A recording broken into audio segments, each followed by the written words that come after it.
বিনা পয়সার বিদ্যালয়। নিজের শ্বশুরবাড়িতে এসে কোলে সন্তান নিয়ে বিদ্যালয়ের সমস্ত ছাত্রছাত্রীদের একাই শিক্ষা দেন গৃহবধূ। পুরুলিয়ার অযোধ্যা পাহাড়ের কোলে ছোট্ট একটি গ্রাম জিলিং সেরেং। 2020 সালে এই গ্রামেই বিয়ের পর পা রাখেন মালতী মুর্মু। উচ্চ মাধ্যমিক পাশ করা মালতী তখন দেখেন গ্রামের শিশুরা স্কুলে গেলেও পড়াশোনার প্রতি নেই কোনো আগ্রহ, ছিল না উপযুক্ত শিক্ষক, অভিভাবকও শিক্ষায় সচেতন নন। তখন স্বামীকে পাশে নিয়ে নিজেই পড়ানো শুরু করেন একটি ঝুপড়ি ঘরে। দেখতে দেখতে কেটে গেছে 5 বছর। আজ সেই স্কুলের পড়ুয়া 45 জন। সাঁওতালি ভাষায় অলচিকি লিপিতে মালতীর পাঠশালা এখন পাহাড়ি গ্রামের গর্ব। শুধু অলচিকি নয়, বাংলা আর ইংরেজিও পাঠ দেন মালতী। সকালে 2 সন্তানের মা, আর সেই সময়েই পূর্ণ সময়ের এক শিক্ষক তিনি। তার নামের পাশে বড় বড় ডিগ্রি নেই, উচ্চ মাধ্যমিক পাশ, কিন্তু আজ জিলিং সেরেং গ্রামে মালতী মুর্মুর প্রশংসায় পঞ্চমুখ সবাই। কয়েক বছর আগেও এই গ্রামের সঙ্গে মালতীর কোনো সম্পর্ক ছিল না। 2020 সালে এই গ্রামের যুবক বাঙ্কা মুর্মুর সঙ্গে বিয়ে হয় মালতীর। আদিবাসী অধ্যুষিত গ্রামে পা দিয়েই মালতী দেখেন গ্রামের শিক্ষার আলো তেমন করে পৌঁছয়নি। গ্রামের ছোট ছোট ছেলে মেয়েদের দেখে মন কেঁদে ওঠে তার। সিদ্ধান্ত নেন গ্রামে জ্ঞানের আলো জ্বালাতেই হবে। তার এই সিদ্ধান্তে সহমত হন বাঙ্কাও। স্ত্রীর উদ্যোগে সাহায্যের হাত বাড়ান তিনি।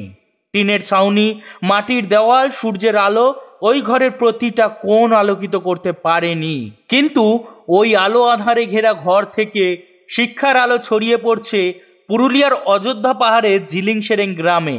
মালতীর পাঠশালায় শিক্ষার আলোয় আলোকিত হচ্ছে সেখানকার শিশুরা।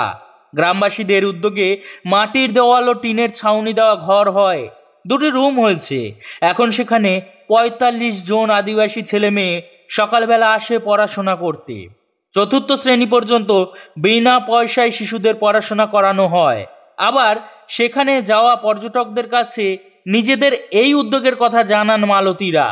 পর্যটকদের অনেকেই সাহায্যের হাত বাড়ান, আর সেই আর্থিক সাহায্যেই ছোট ছোট ছেলে মেয়েদের জন্য ইউনিফর্ম কেনা হয়েছে, ছেলে মেয়েদের বই কিনে দেওয়া হয়েছে।